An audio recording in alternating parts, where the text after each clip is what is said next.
کوئی بھی سنسیئر انسان، وہ مرد ہو یا عورت ہو، کوئی بھی سنسیئر انسان ٹھیک سے رمضان گزارتا ہے تو اس کو دو نعمتیں ملتی ہیں۔ ایک تو یہ کہ جب واقعی کوئی انسان اپنے اندر ایمانداری سے جھانکنے کی کوشش کرتا ہے تو اس کو اپنی کچھ غلطیوں کا احساس ہوتا ہے،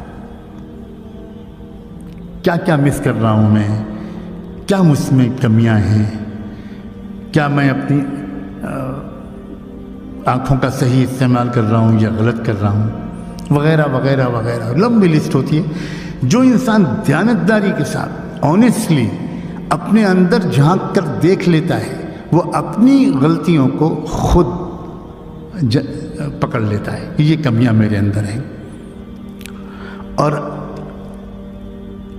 انسان خود اپنے آپ کو جتنا پہچانتا ہے اتنا دنیا میں کوئی اس کو نہیں پہچانتا۔ یہ الگ بات ہے کہ وہ ڈینائی کرتا ہے اور فالس ایکسکیوز ڈھونڈتا ہے، لیکن اگر انسان سنسیئرلی اپنے کو امپروو کرنے کا فیصلہ کر لے تو کسی انسان سے خود اس کی اپنی برائیاں چھپی نہیں رہ سکتی۔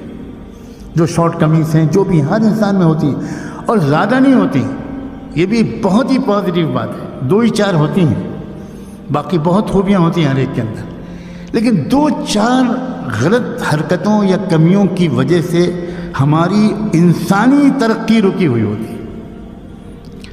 جیسے آپ میڈیکل سائنس میں دیکھتے ہیں کہ ایک بیماری کافی ہے انسان کی صحت کو خراب کرنے کے لیے، کیا اس کو 5 بیماریاں ضروری ہیں، 10 بیماریاں ضروری ہیں؟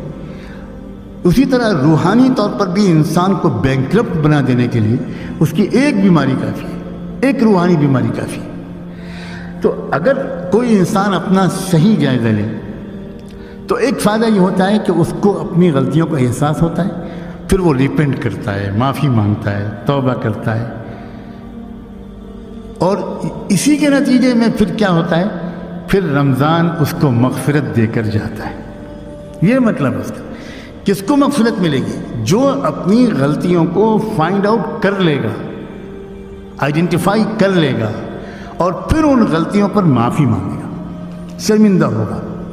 لیکن وہ وہی تو کرے گا جو اپنے جھانک کر دیکھے گا، جو جائزہ لے گا۔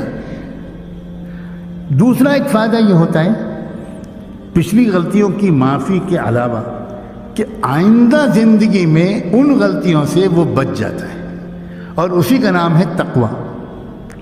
پچھلی غلطیاں معاف، آئندہ زندگی میں ان غلطیوں کو دہرانے سے حفاظت۔ تو جب رمضان سے نکلتا ہے ایک ایمان والا اور ایک ایمان والی تو ایک نئی زندگی اس کی ہوتی ہے جس میں پچھلی غلطیاں معاف ہو چکی ہوتی ہیں، اس کا دل کی سلیٹ صاف ہو چکی ہوتی ہے، اس کا اکاؤنٹ کلیئر ہو چکے ہوتے ہیں، اور اب وہ نئی زندگی جو شروع کرتا ہے رمضان کے بعد تو دوبارہ ان غلطیوں کو نہیں دہراتا۔ وہ اس کے لیے بچنا آسان ہوتا ہے، کیئرفل زندگی ہوتی ہے اس کی، واچفل زندگی ہوتی ہے۔ وہ بہت نظر رکھتا ہے کہ میں پہلے وہ کرتا تھا، اب مجھے نہیں کرنا، میں اب رمضان کے بعد ایک نئی زندگی شروع کروں گا۔ تو یہ ایک انعام ہے میرے مالک کا، ہم سب کے مالک کا، کہ اس نے ایسے بہت سے موقع دیے ہیں۔ یہ روزانہ تہجد کا جو وقت ہوتا ہے وہ بھی ایک 24 گھنٹے میں ایسے ہی وقت ہے اپنے جائزے کا، اپنی دل سے دھبوں کو دھونے کا۔ اسی طرح ہفتے میں جمعہ کا دن وہ بھی اسی مقصد سے دیا جاتا ہے۔ پھر سال میں رمضان اور زندگی میں حج، یہ سب موقع ہیں، کیونکہ یہ اللہ تعالیٰ اس بات کو خوب جانتے ہیں اپنے بندوں اور بندیوں کی اس نفسیات کو، کہ ان کو اپنی زندگی کو بدلنے کے لیے کسی ٹرننگ پوائنٹ کی ضرورت ہوتی ہے۔ کچھ ایسا موقع ان کی زندگی میں آیا جس میں وہ روزمرہ کی زندگی سے تھوڑا الگ اپنے اندر جھانک کر دیکھیں۔ یہ موقع اللہ تعالیٰ